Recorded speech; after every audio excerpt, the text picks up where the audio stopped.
friends, welcome to Bookish Bliss, our virtual book club. Every week we will dig into a section of chapters in our favorite books. Let's get started.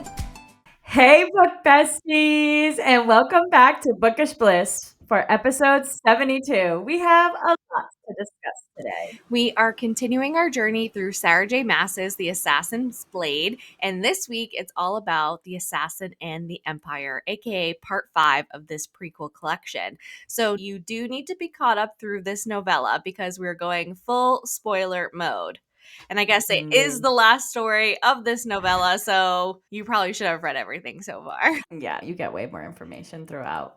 So That go makes- and listen to part 1 through 4 and then come back to part 5. Amanda, darling, what are you drinking tonight? Salsa water once again, darling. You know me and my salsas. I should have bought some of that when I was at Stop and Shop earlier, darling. Oh, you should have, darling. Although I did try Tara's Poppy one last night, and it was actually pretty good. I might actually get them next I'm just time. like traumatized from trying anything besides like what I know. Unless you said it's okay, but you did say Poppy's okay. After my Spindrift experience, I'm traumatized. I don't like all of the flavors of Poppy, but I like that one that she had last night. The ginger ale one. We'll see. Yeah. What are you drinking tonight, darling? I'm drinking my tried and true blackberry bubbly. Very good, darling. Of course, darling. All right. Cheers to episode 72 of Bookish Bliss and part 5 of Assassin's Blade. Cheers! Oh, cheers, darling. Last pot. Well, besides final thoughts. Yeah, besides final thoughts, boy, do I have a lot to say. She has a lot to say, people. So do I. God bless that this book is over. I have been struggling. Yeah. Struggling. A reading slump, plus a busy summer schedule so far. Yeah. So I'm glad that we are done with AB. Yup. One more week and then we're in Era Fire. Whoop, whoop, whoop, whoop, whoop, whoop, whoop. I'm so excited. I am so excited for you to get meet back to the present. The cast of characters we are going to be meeting in Airfire. Like, I just can't believe you don't even know them yet. Like, your brain doesn't even know. It doesn't even know. My brain will soon know. Oh my gosh. Well, I don't really have any book news except to say you should join our book club Discord. Yes. We're reading Shield of Sparrows. Mm-hmm. I started it. I'm a couple chapters in. I needed something to bring to the pool, and it wasn't going to be AB that I was bringing with me. Yeah, I literally just finished Assassin's Blade last night, and then I started reading a whole other book today. Nocticadia. Oh, I know. I'm just so excited for Amanda to read Nocticadia because I already read it and I annotated it. So she gets to like read my thoughts as she's reading it. Mm-hmm. And I got to read the one she annotated already. So that was really fun for me. Yeah. So Amy, if you're listening, I'm doing my best to get through it. Yes. And Amanda. I actually think I'm farther than you now. Yes. So we'll blame you. I mean, my book's just going to you. So I know. if I was done, you'd have 2 sitting on your couch. I know.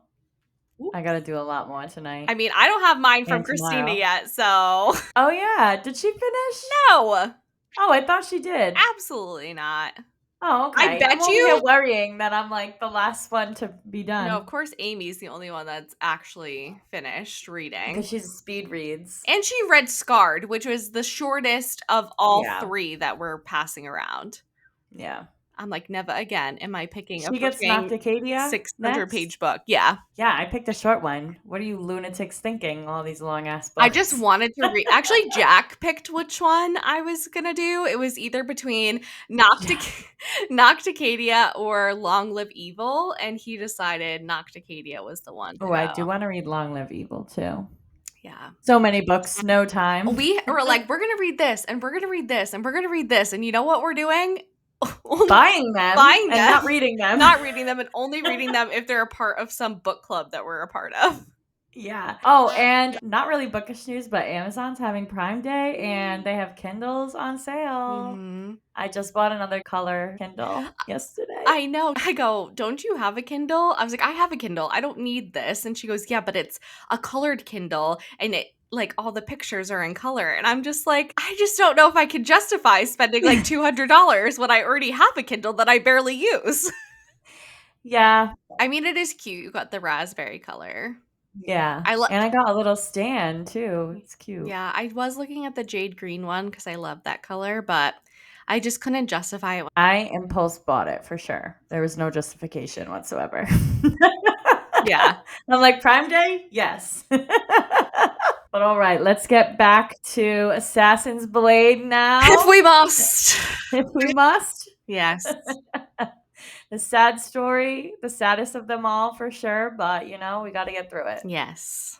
So, Megan, let's get started with the good stuff and break down Assassin's Blade Part 5. We're starting with you tonight, Megan. I know. Okay, so this is after we're opening the scene of this story with Selena imprisoned in a wagon heading to Endovier, reflecting on her grim situation.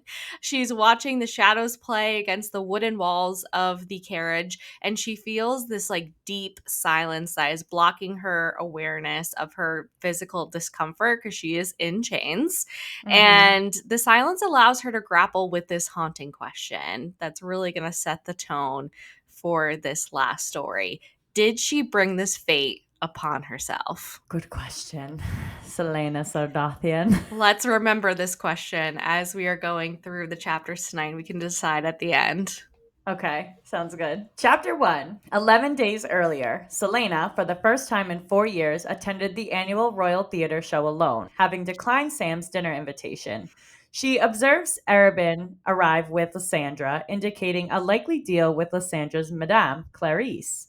Uncomfortable in the rafters, Selena, feeling detached from the music she once loved, slipped out to the roof and vanished into the night. She returned to her new apartment, which she shared with Sam, though she insisted on paying the full rent, seeing as it's her sole independent possession despite her deep affection for him. Sam wasn't home, leaving a note not to wait up. Selena, knowing exactly where he was headed and why, crumpled the note and stormed out.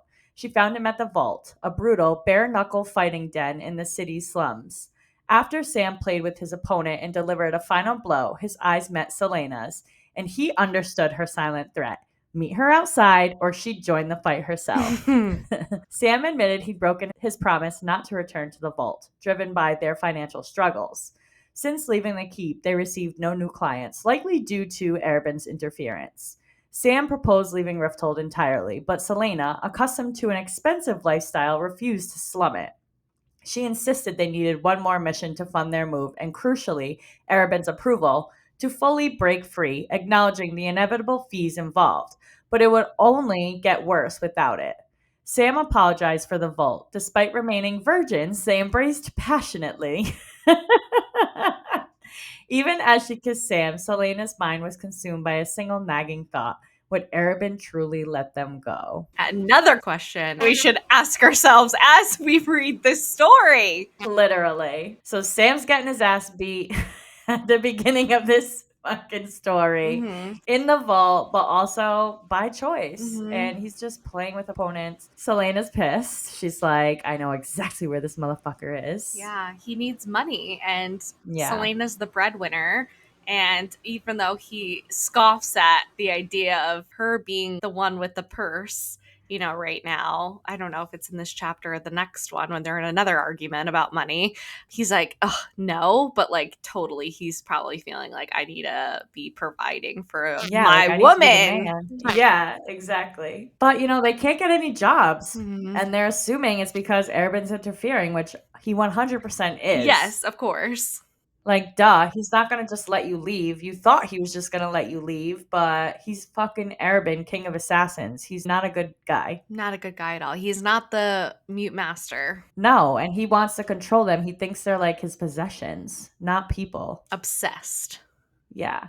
So, of course, he's gonna fucking interfere. Mm-hmm. And is Arabin truly gonna let them go? Nope. I mean, obviously, we know how this story ends, but I never saw that being a smooth transition. No, ever. it definitely was going to be a battle for sure. But, Yeah. and obviously we know how this ends before we even start Assassin's Blade. But Yeah. yeah, no, it is always going to be ugly for sure. Yeah. Exactly.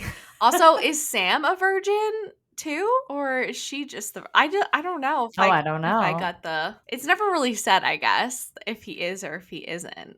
Yeah. Selena definitely is, but yeah, maybe not Sam. I don't I know. don't know, but he's like, I can wait. I think that's like in a Yeah. little bit, but Yeah. so cute. Literally. Okay. Chapter 2. Selena and Sam return to the Assassin's Keep to confront Arabin. The air is thick with tension as they're met with familiar faces, including Wesley, Arabin's loyal bodyguard, and the weight of their shared history with Arabin hangs heavily over the encounter. With courage, Selena steps forward to announce their intent to leave the guild and start anew elsewhere. But what begins as a formal request quickly descends into a fraught negotiation.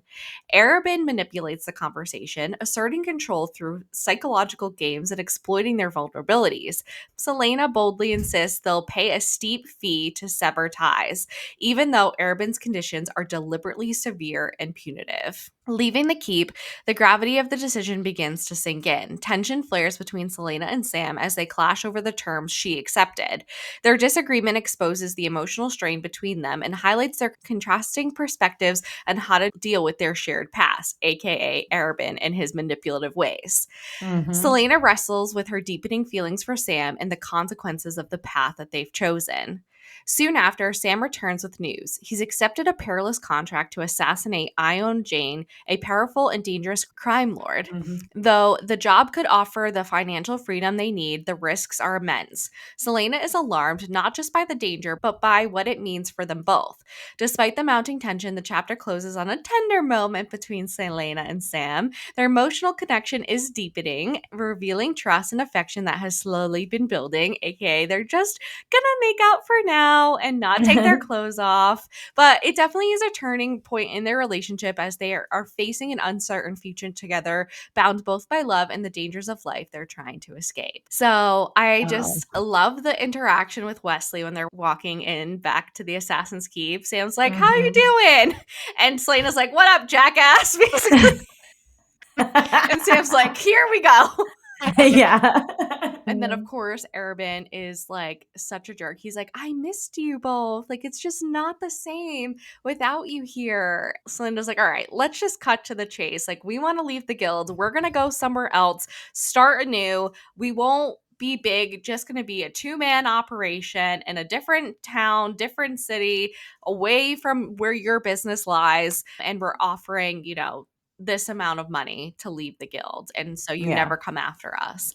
And Arabin's like, "How about this?" And it's the exact amount that Selena has left in her bank account, which he obviously knows because he's like Yeah. a little fucker. Sam's like, "Absolutely not. We're not going to accept that." And Selena's like, "Deal," because Yeah. she just wants to wash her hands of the guilds, not have them thinking every 5 seconds, even if they get away, that assassins are going to pop out of the dark and try to Right. assassinate them or Sam. Yeah. So, yeah, they're in a disagreement about this for sure. Yeah. Ugh. Who do you agree with? I don't know. I see both points. I can see both sides because obviously Arabin's being a shit, and obviously that number is nowhere near what they should be paying to leave the guilds. Right. Yeah. But I also see Selena's point where there is no other way out of this. He's never going to let us go. And Mm-hmm. even with her paying him all this money, does he even really let them go? Which is just No. even sadder. I know.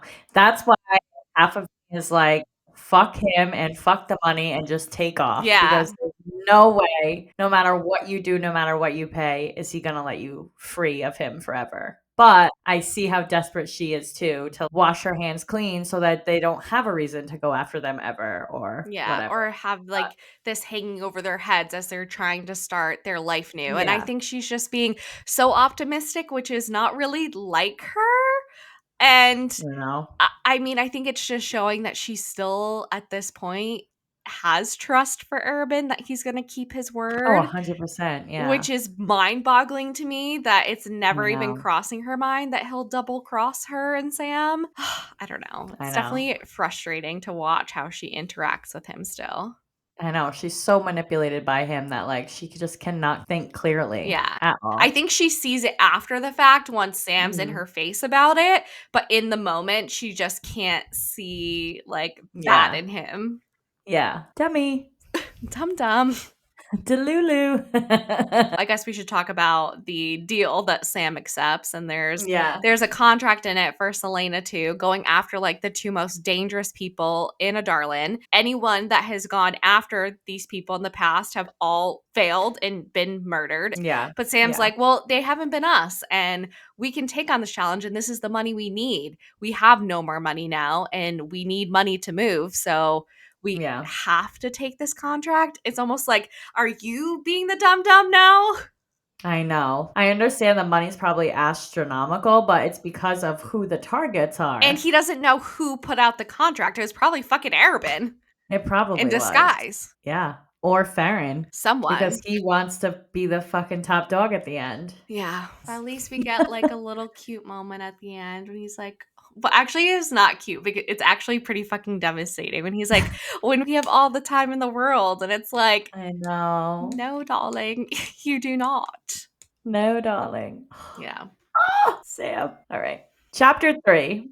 Selena awoke before Sam and, observing his scars, vowed to protect him from further harm, dreaming of a future free from killing.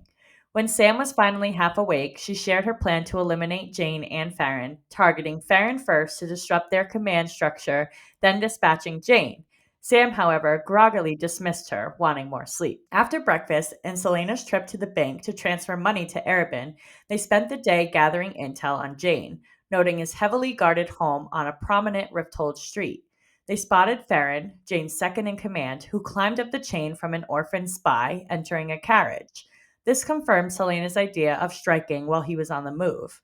Farron's creepy smile lingered after he made eye contact with Selena, unnerving her. Sam, eager to take him down, proposed he handle Farron while Selena dealt with Jane. Selena argued for a joint attack as that was the safest option, but Sam, as the client's contact, insisted on his method.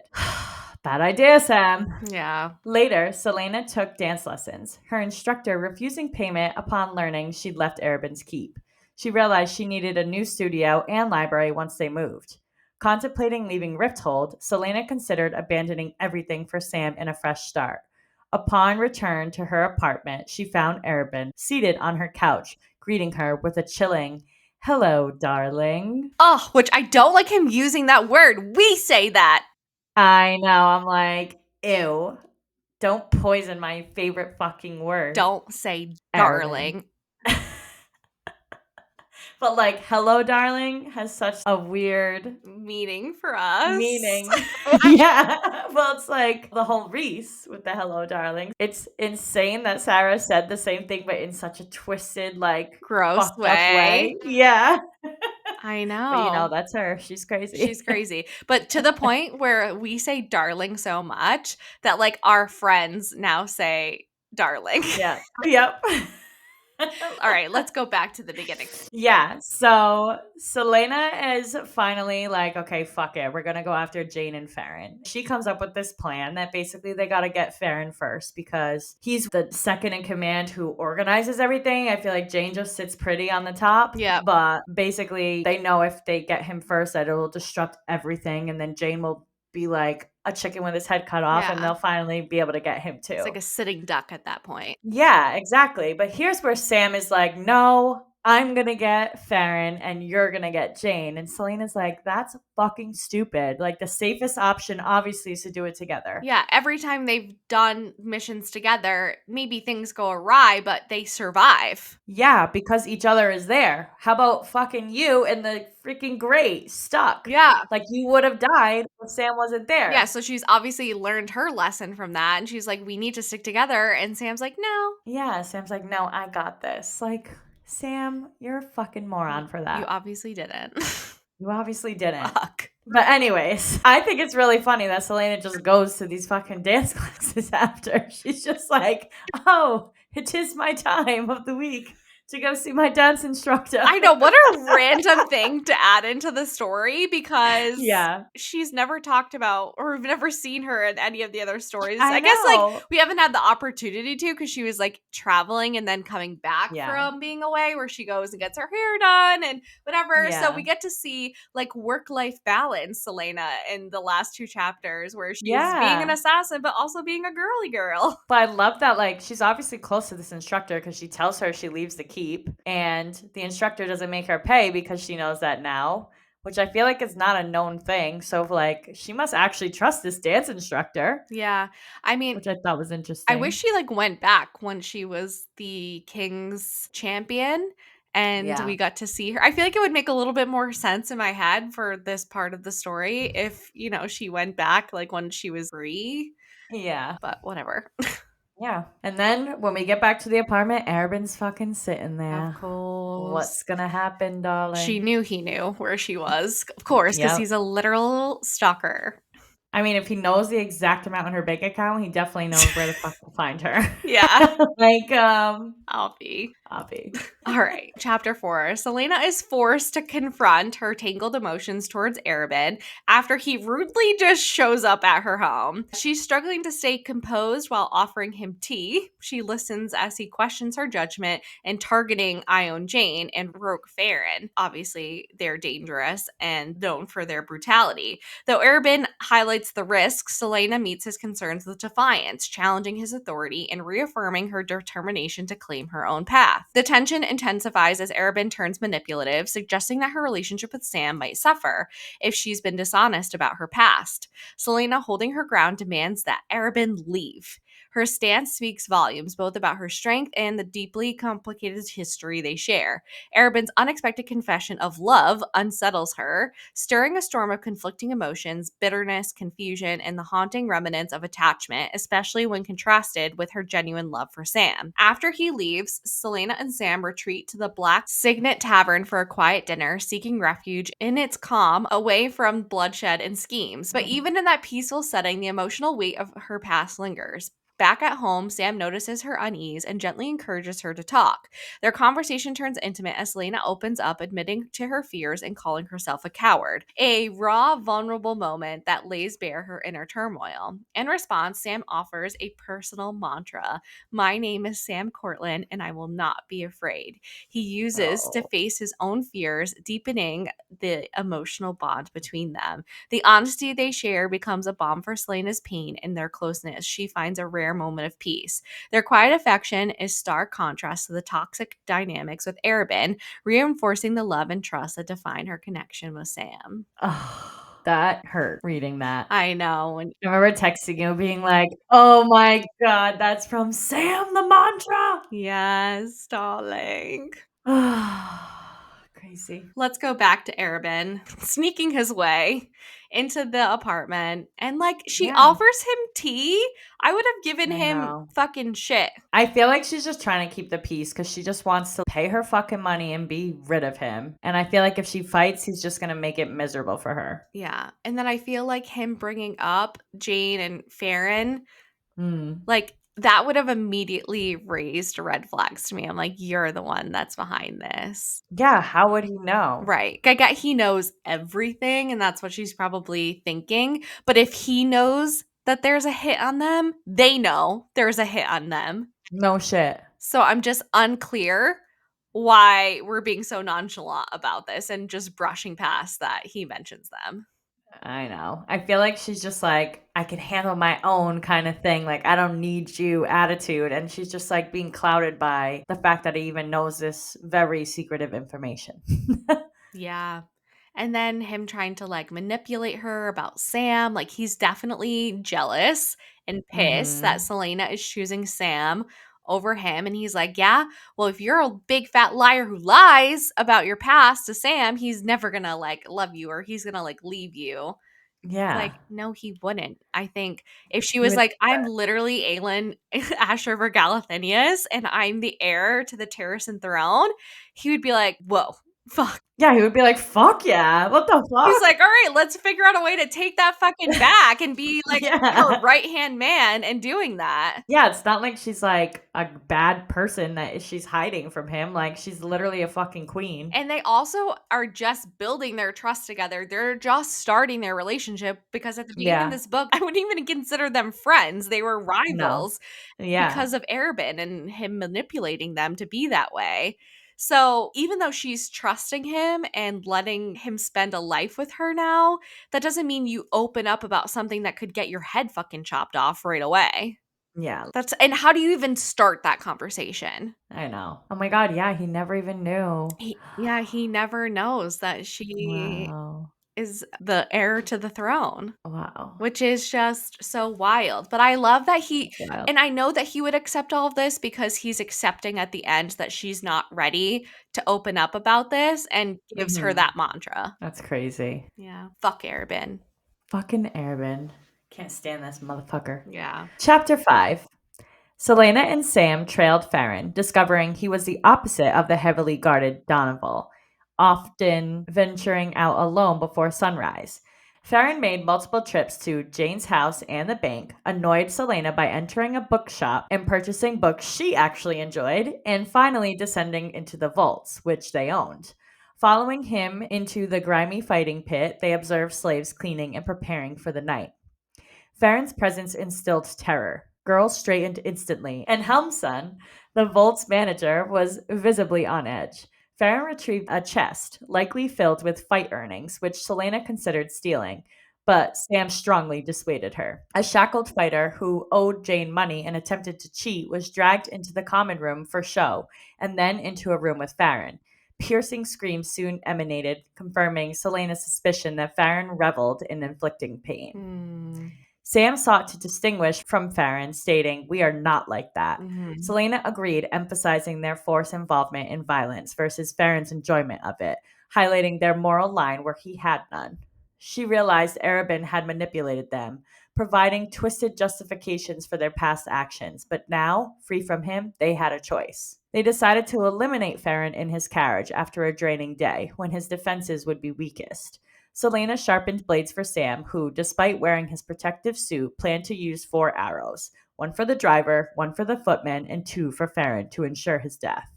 They meticulously mapped escape routes and identified all spies while Sam was taking care of Farron. Selena would be at home, packing for their move. Sam reveled that Arabin had approached him, probing about Selena's past before Arabin found her by the river.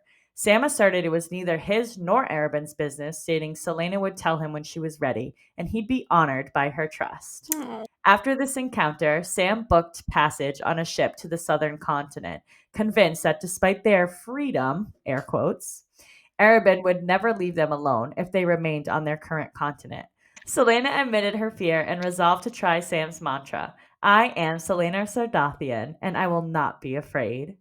She recognized Sam was right. A new continent offered a new beginning. Sam told her he loved her, to which she simply replied, "I hate packing."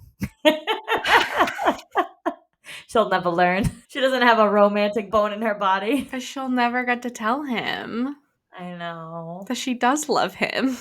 I know.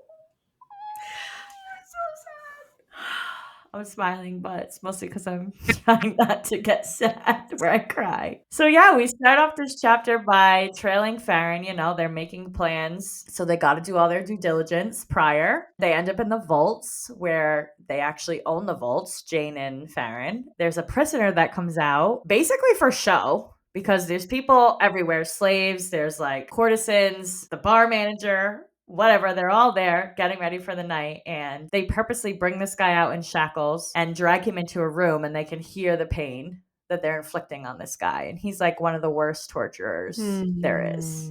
Sam is distraught when he hears this, and he's like, "We are not like that. Yeah. Like, that is not us." Yeah. And Selena's like, "Yeah, 100% that's not us. We have a line, and he had none. And Arabin definitely manipulated the shit out of them for probably every mission that they've ever done." So Yeah. now they have a choice. They're free. That's at least what Selena thinks at this time. So they make a plan. They're going to take out Farron when he's in the carriage because it's the easiest option for them. And she's going to set Sam up with some weapons and his fancy suit, but he's not even going to get close enough. He's going to shoot him with some arrows after he takes out the footman and the driver. Perfect. Good plan.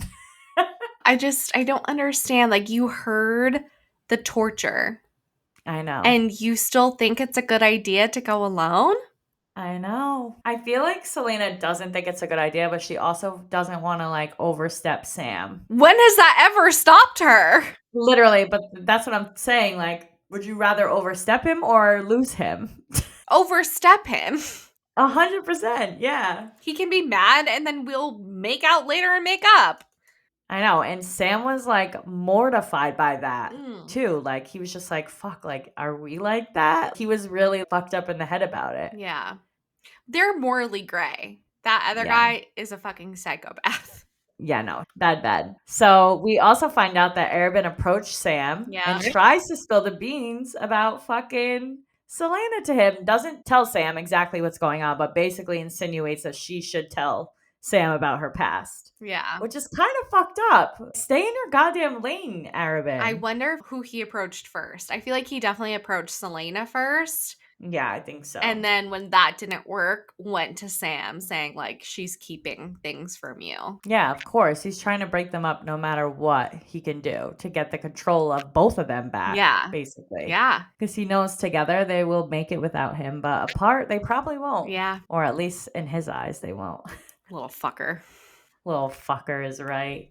But Sam being Sam, he's just like, I will be honored when you trust me to tell me that information. But until then, it's not Arabin's business or mine. And I'm like, yeah, Sam, tell him. Tell him. He's the only one that has balls to stand up to Arabin. I know. Well, and Selena, but, you know, she's a little manipulated still. Yeah. For sure.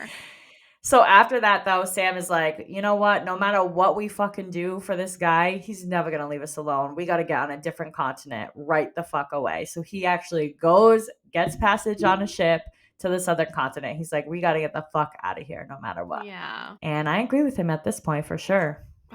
1000%. And even though he tells her he loves her, she can't say it back. She's like, I just fucking hate packing. Like, I don't get it, dude. He knows she loves him. When she said, I hate packing, she really said, I love you too. Yeah, literally, in her own language. Yeah. I'm not ready to move on to we're these getting chapters. close. We're getting close. So stressed. All right, here we go. Here we go. Chapter 6. Selena is caught in a restless mix of anxiety and anticipation as she prepares to leave Rifthold with Sam. But time seems to be crawling, and she finds it nearly impossible to concentrate, unable to lose herself in a book or commit to packing her belongings. Though the task of getting ready would be simple, her unease about what lies ahead makes it feel overwhelming. With Sam away on the mission to confront Farron, her thoughts are consumed by worry for his safety. As she tries to focus on packing, her mind keeps drifting back to Sam, wondering where he is, what he's facing, and whether he's safe. She checks her dagger and hidden weapons, a small act of control in the face of her growing uncertainty. Eventually, the waiting becomes unbearable and she decides to go after him, dressing in her specially tailored suit and arming herself to the fucking teeth. Walking through the streets of Rifthold, Selena is acutely aware of every sound or lack thereof. The silence in the slums and eerie stillness around the wealthy district where Jane resides only heightens her sense of dread. Each step deepens her worry, her instincts telling her that something may be wrong. She searches several places where Sam might be, but each one turns up empty. With growing fear and no sign of him, Selena finally returns home, her heart heavy with unease and unanswered questions. Dumb. What do you mean? If this was roles reversed, Sam would not be going back home to see if you show up. No, he would have tore apart the city looking for her. Literally tore apart the city looking for her. That's the only reason why you even survived in the last chapters, because he basically didn't stop searching for you. Yeah. I feel like half of it is that she already knows something bad is happening He probably already is dead. Yeah, or at least being tortured. I'm sure it wasn't a quick death, but she like trying to convince herself that nothing's wrong as like a trauma. I don't know. No, you know. Response. For sure. Just going through something traumatic, sort of like this. Obviously not torture and yeah. murder, but still a death. You know for sure. And it's like this undescribable feeling in your gut that you just Yeah. know deep down that like the person that you love is like no longer here. And I would have ripped the world apart to get to that Yeah. person. I wouldn't have Yeah. given up or gone home.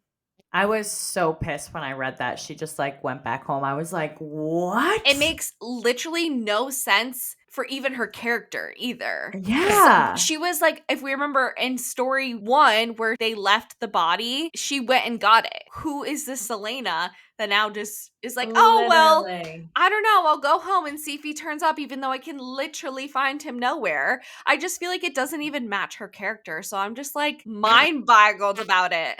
Yeah, and any of the reasons after too, which we'll get into in chapter 7 and 8, but like none of it makes sense to me. Yeah. That just pisses me off so bad. And I love Selena. She's my favorite of Sarah J. Maas women that I've met so far. Yeah. And I'm pissed that she fucking did that. That's crazy. Yeah. All right. Chapter 7. Selena found herself alone at the apartment as the hours ticked past. She watched the clock, 1 in the morning, then 2, desperately clinging to the hope that Sam would return any minute.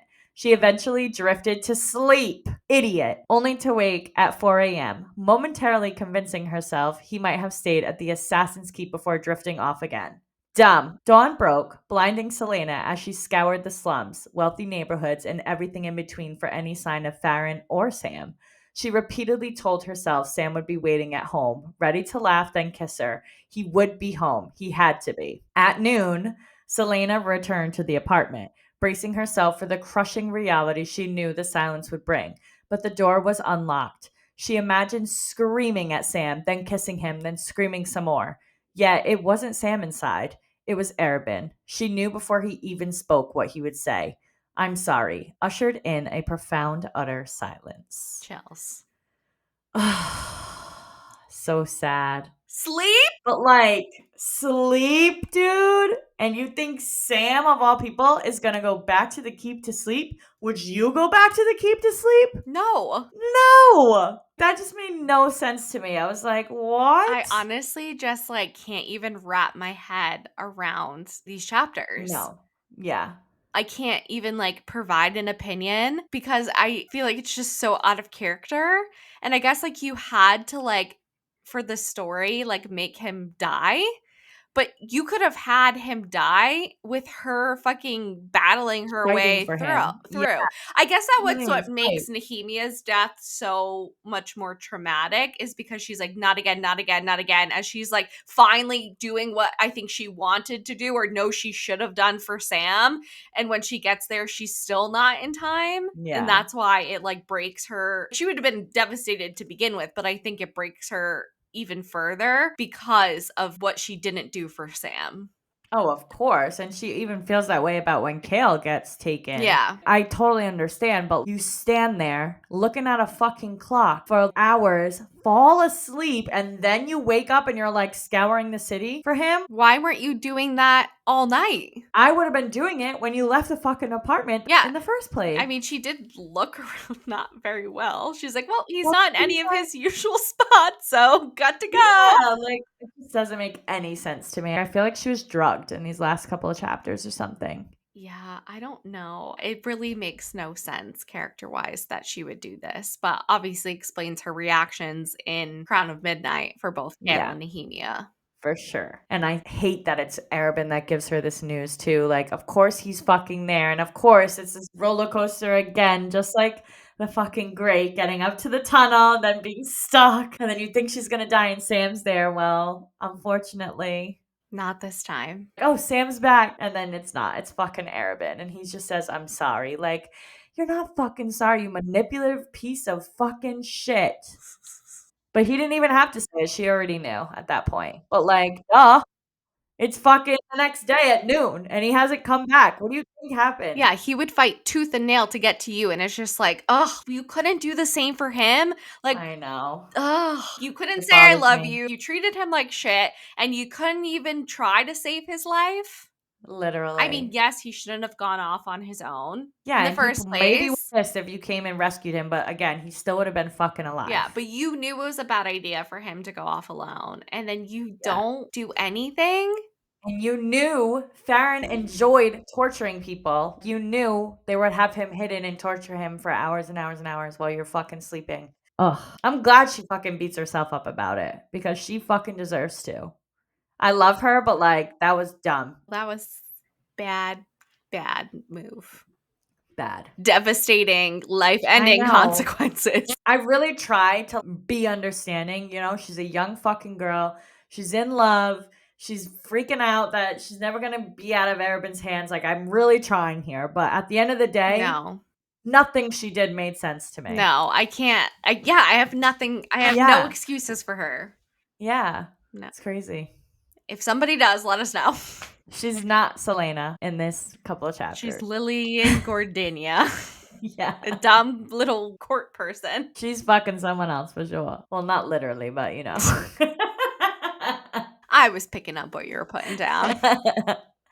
Yeah. Chapter 8. Here we go.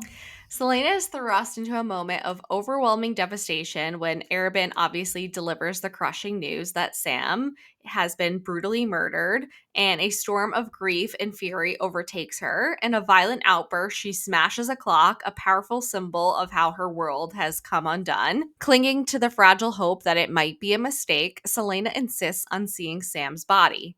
Arabin tries to deter her, but her grief only sharpens her determination. As she walks through Rifthold streets with Arabin and Wesley, an oppressive silence surrounds her, every step weighted in disbelief and dread.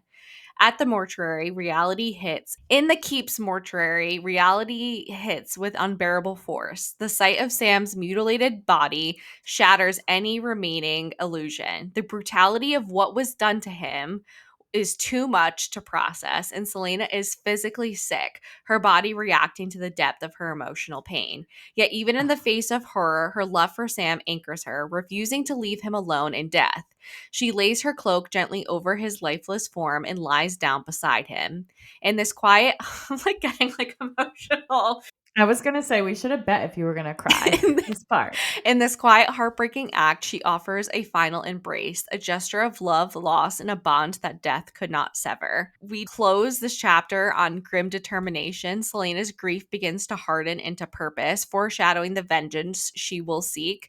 We see love, loss, and betrayal run through every moment, revealing how grief reshapes her, leaving scars that will define her path forward. I don't know if fan art has popped up for you of her laying on his mutilated body on No. Instagram or TikTok, but it is honestly horrifying. I've never seen that, and I hope I never do, honestly. I won't send it to you. I'm actually shocked they didn't go into more detail about him. I know they said his fingers were like twisted and he obviously was all bloody and gross, but like I feel like they really didn't lay it on as bad as I thought they were gonna. Maybe because like right now this still technically is a YA Yeah. book. It gets a little more new adult towards the end of the series. Yeah. So I think that's why it wasn't as descriptive, which I am just thankful for because No, same. Especially because Arabin was like, nah, you don't want to see the body. Yeah. I know he's a douchebag, but that made me nervous. Damn, what's she gonna see? Because at the end of the day, he's a douchebag and he's possessive over Selena, but he does, I think, in his own like sick way, care about her and love her. And so obviously he doesn't want her to see Sam like that. Which is actually I feel like he's still manipulating her. I know. He wants her to think he cares. Yeah, because he would have tried harder to keep her away if he really didn't want her to see Sam. Yeah. I don't know. I'm very confused about why he's like, you don't want to see this, but then it's all manipulation. Just act like he fucking gives a shit when he really doesn't. Obviously not. He fucking set this whole shit up. At least I think he did. Yeah.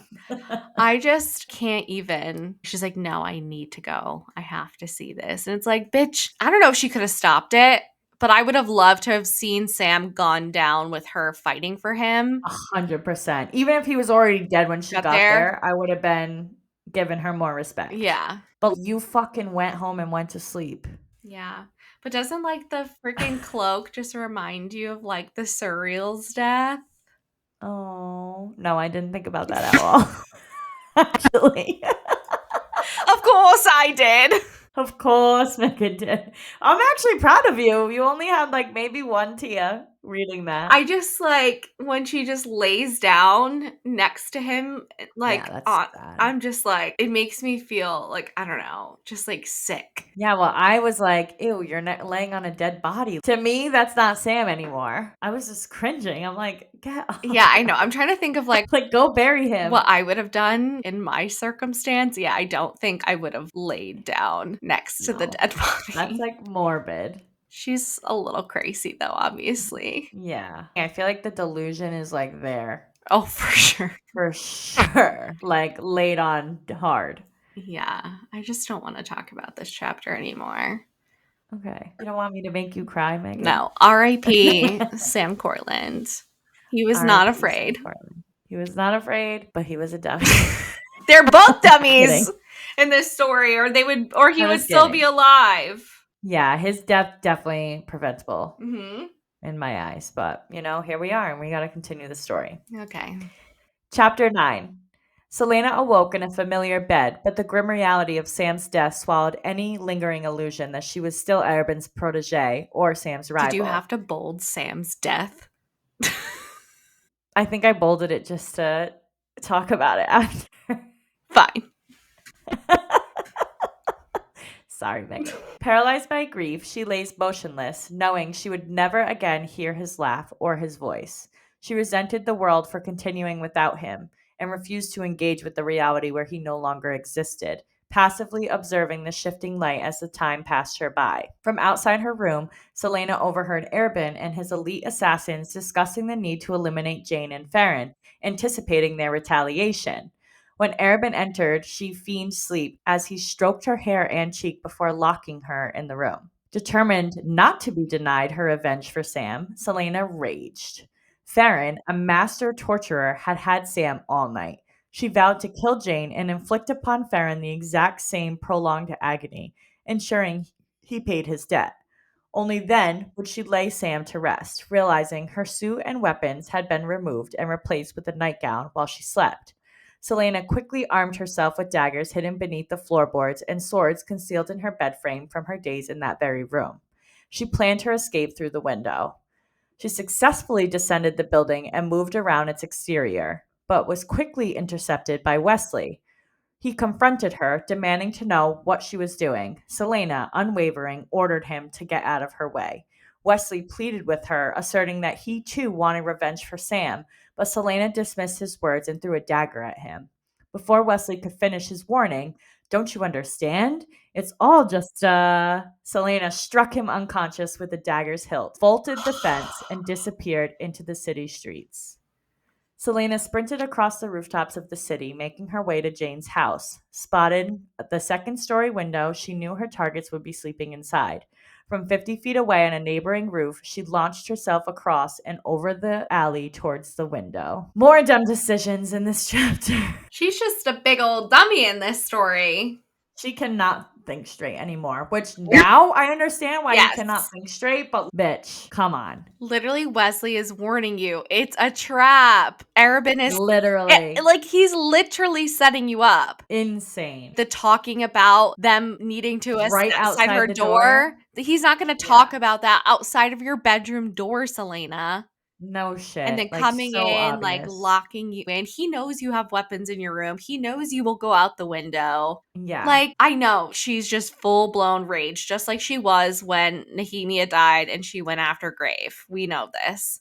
Mhm. But was definitely more level headed and obviously learning from this experience.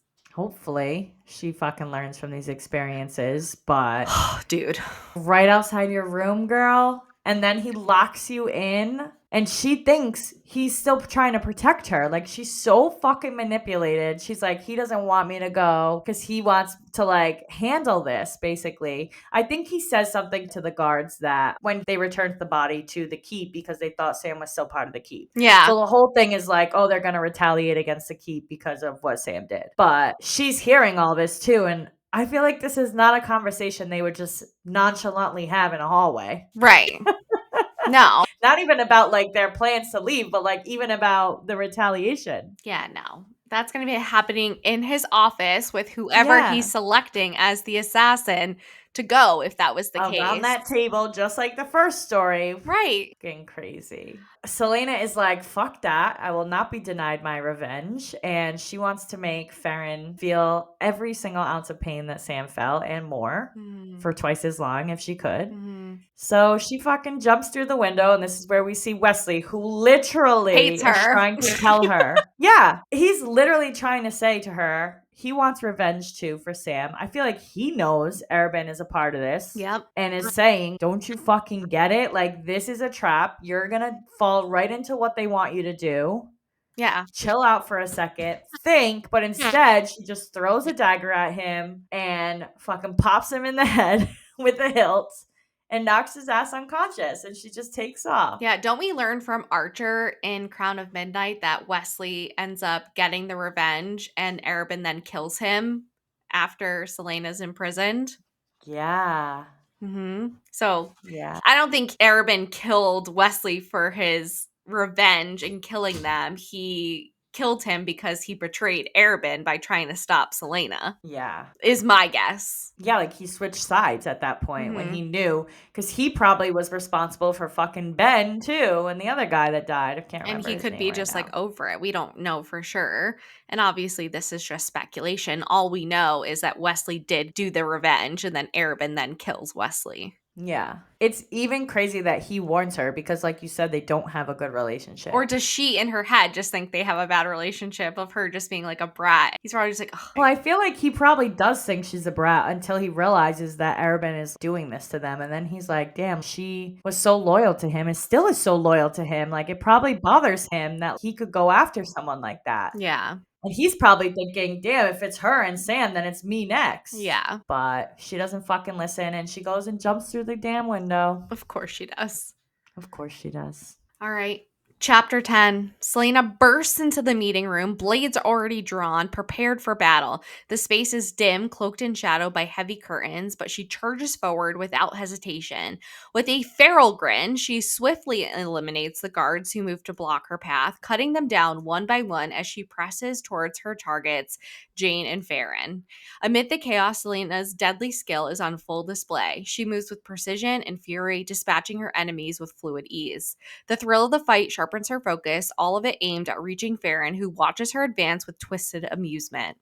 But just as she closes in for her revenge, the tide turns. Smoke suddenly floods the room, stinging her senses and clouding her vision. The scent is unmistakable. It carries the memory of betrayal, one that's tied to Sam's death. Realization hits too late. She's walked straight into a trap. The smoke is laced with poison, and it takes hold. Her movements begin to falter. Her body grows sluggish, her reflexes are dulled, masked guards close in, and despite her best efforts to resist, she's overwhelmed and taken down, left powerless on the floor. When she wakes, she's slumped against a wall, her limbs heavy and unresponsive. Farron stands before her, savoring his victory. He reveals that he's been waiting for this moment, to capture her, to break her. His words confirm her worst fear. Someone close to her has betrayed her, though the truth of who remains just out of reach. Farron mocks her, taunting her for how easily she fell into this trap. He outlines his plan to deliver her to the king, using her as a tool in his own rise to power. Rage and dread churn inside her, fueled by thoughts of Sam, by the injustice of it all. When Farron touches her face, she refuses to flinch, determined not to give him the satisfaction of seeing her break. Though paralyzed, she steels herself for what comes next, clinging to the hope that she'll get another chance to fight, to escape, to make him pay. Wild. What do you mean you didn't know that you were walking into like, I know we just had a full-blown I know. conversation about this, but It always hits her in the wrong fucking times. Yeah. Like, come on. Think a little harder. yeah, and if Farron is watching you with twisted amusement, you're not like, Yeah. like that's odd. No. She just like goes in guns blazing. Yeah. But also, they already killed Jane, Yeah. right? Yes. I remember her saying something like, oh, he's like flopping on the table or something. Yeah, because Farron is raising to power. So he's like using her now to get him there with the king. They're going to blame Her. Selena Yes. for killing Jane when it really was them. Yes. Crazy. Yeah. He's like literally mocking her. And she should be mocked. She She should. I should be mean, mocked how easily she fell into this trap. And clearly, who do you mean the truth of who betrayed you remains out of reach? Even in Throne of Glass and Crown of Midnight, she still cannot fathom, or she's not ready to face the truth of Arabin being the one who yeah. betrayed her and Sam. Yeah, no. I truly believe that. Like, I truly believe she knows it's him, but, like, doesn't want to admit it to Yeah, herself. she can't. But I'm glad that she's like, I'm not going to break. You're not going to break me. It's not going to happen. So Yeah, finally, the Selena that we know and love is back. sucks to suck, bitch, but you're not going to see me break for you. No. And they have to literally poison her to get her down. She's fucking killing guards left and She's right. fucking feral, and they Yeah. know that. And the only way they were going to get her subdued is the fucking poison. Literally, they had to paralyze her. Gloriella. Yeah, she's lethal on a good day, but like pissed off, not even pissed off, fucking No, she can't even think straight. She's just raging. raging. Yeah. Yeah. Jinx. Crazy. Jinx. Chapter 11. Selena awoke in a dungeon, deducing it was the royal prison due to the presence of royal guards, not Jane's house. 6 hours after her capture, she regained enough sensation to move her fingers and toes. Stripped of all weapons, she was chained to the wall with just enough slack to use a nearby bucket. She tested the chains, contemplating their use as a weapon. A man and 3 royal guards entered, offering her unpoisoned bread, cheese, and water for dinner before leaving her once more. After eating, she violently kicked the tray away, abandoning a potential weapon, feeling that with Sam gone and her failure to bury him, she had nothing left to live for. The realization that Arabin wasn't coming brought a grim welcome into the silence. She occasionally broke the silence to listen to the talkative guards. One mentioned their captain, currently with the prince, would be furious to miss Selena's trial scheduled for tomorrow and her execution that will follow. The guards debated whether she was truly Selena Sardathian, speculating she might be an innocent scapegoat for Jane's death, blaming her silence for her predicament. The king desired a closed trial and an execution to keep her identity secret.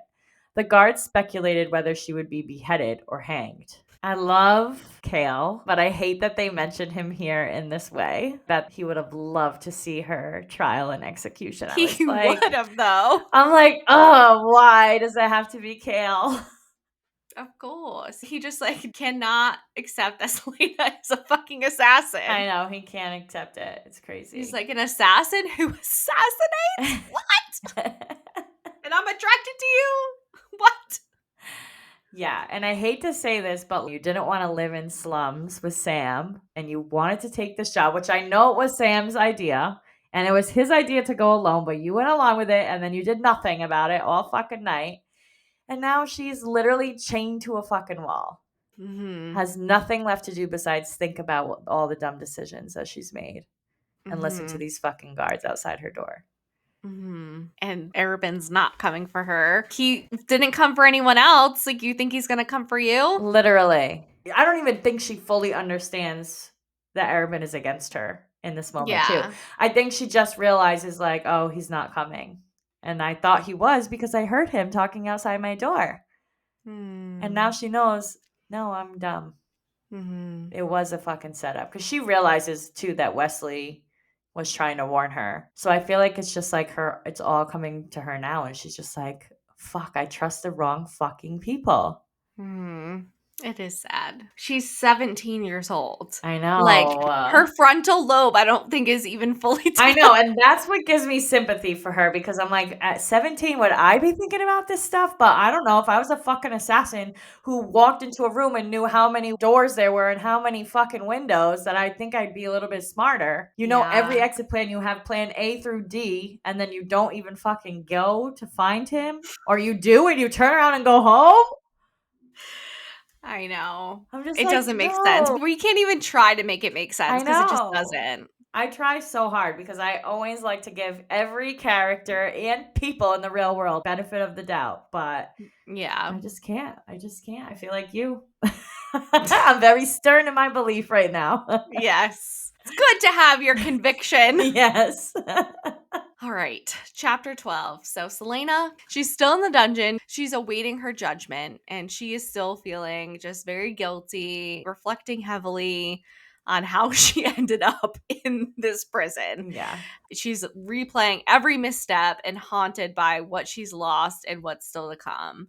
But when she is finally led into a cold, austere chamber filled with high ranking officials, her anxiety tightens. The gravity of the moment settles over her like a shroud. Then the King of Adarlan enters, radiating power. Selena pointedly avoids meeting his gaze, clinging to the last remnants of her composure. He questions her identity and her past deeds, each word laced with menace. Painful memories surface, echoes of her life as an assassin. The council reads out her long list of crimes, each accusation met with her silence, which only seems to confirm their truth. The room is thick with tension and judgment. As the king weighs her fate, a spark of defiance flickers within her. She demands death, not in desperation, but with daring, challenging him to end it swiftly. But instead of execution, he delivers a crueler sentence: 9 lives of hard labor in the salt mines of Endovier. The pronouncement hits her like a blow. It is a fate that she hadn't prepared for, worse than death in every way. Dragged away in chains, Selena is thrown into a prison wagon, the weight of her new reality crashing down around her. As she leaves the city she once ruled from the shadows, she's watched by Farron and Arabin. Their presence is a chilling reminder of the betrayals and power plays that sealed her fate. Arabin, ever calculating, makes it clear that he has no intention of saving her. With a disturbing blend of control and indifference, he speaks of her not as a person, but as something that once belonged to him. His words reinforce the cold truth. Selena has been abandoned, used, and cast aside by the man who once claimed to be her mentor. Fucking hate him. Yeah. But I just love that, like, she won't look the King of Adarlan in the eyes, and we know why, as Yeah. she does, like, in Throne of Glass and Crown of Midnight. She does not want him to see the Ash River eyes. No. Actually, I didn't even catch that until you just said that. Yeah, she won't look at him, and not because she's being defiant, because it's literally the only thing that she can't hide from him of who she really is. He would know immediately. Yeah. Interesting. It's crazy that her asking for a swift death is the only reason why she survived and went to the salt mines, too. I know. He's like, oh, yeah, you want us to be quick? Well, we're going to do the opposite. Well, you're going to do You her shall live in the salt mines for 9 lives. die in the salt mines doing hard Literally. labor. Literally. Fuckheads. But yeah, we find out Arabin is a douchebag too at the end of this, and he literally is working with fucking Farron. Obviously, we saw it from a mile away. We saw her from a fucking mile away. Selena. He's like, she's my possession, and I don't share. Yeah, that was fucked up. Yeah. Ugh. And it just like reconfirms, like, Sam is dead, and Selena's now getting her punishment from Arabin because she left him and chose Sam over him. And he was probably going to leave her there maybe for a year or two and then go and fucking manipulate her some more. But then she gets taken by Dorian. Yeah, because I feel like he definitely knew for sure that, like, she would survive. Yeah. Also, yeah, I'm just so surprised. Well, they say too, like, they want her to be kept alive. Yeah. In salt mines. Yeah, but I'm just, like, so surprised that we don't see Arabin try to approach her during Crown of Midnight. I know. Well, not yet. I feel like he's coming for sure. Yeah, but I think it's, like, weird. I think he needs to play it carefully with the king because now she technically belongs to the king, and I don't think he wants that beef with the king until maybe she breaks away from the king. Because I feel like he's very calculated like that. Yeah. Like he knows the king's not going to kill her. We'll see.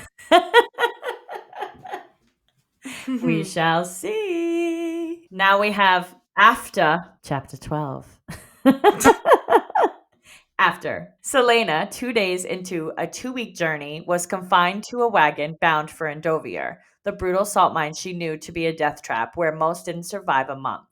As they approached the oak-walled forest, a dense expanse of trees, she spotted a stag through the window, marveling at its survival despite the king's decree to butcher them all. She recalled telling Ansel, so the people of Terrasen will always know how to find their way home. A touching thought linked to the stag's symbolism.